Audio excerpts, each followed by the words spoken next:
A sudden and shocking shooting unfolded on the morning of August 6, 2025, at Fort Stewart, the largest U.S. Army installation east of the Mississippi in Georgia.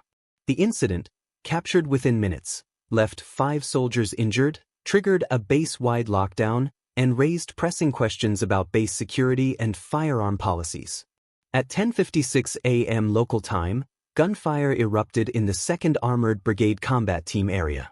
Reports flooded in, prompting a lockdown of Fort Stewart and adjacent schools. By 11:35 a.m., the suspected shooter had been subdued by fellow soldiers and taken into custody. Authorities lifted the lockdown shortly thereafter. 5 soldiers were wounded in the incident.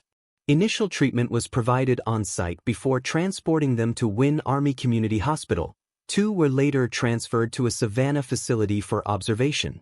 Military officials confirmed that 3 underwent surgery, but all remain in stable condition and are expected to recover. The alleged shooter was identified as 28-year-old Sergeant Cornelius Radford, an automated logistics sergeant assigned to the 2nd Brigade Combat Team. Radford carried out the attack using a personal handgun, not a military-issued firearm. How he bypassed base security with the weapon is under investigation.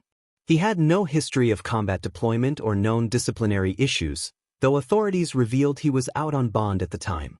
This stemmed from a DUI arrest on May 18, for which he posted bond and had an upcoming arraignment.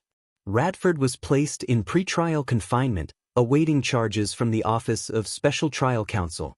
The quick action of fellow soldiers, who tackled the shooter, prevented further harm, highlighted by Fort Stewart leadership and echoed in national statements. President Trump was briefed on the shooting. He praised the Army Criminal Investigation Division's swift response and pledged full accountability, calling it an atrocity.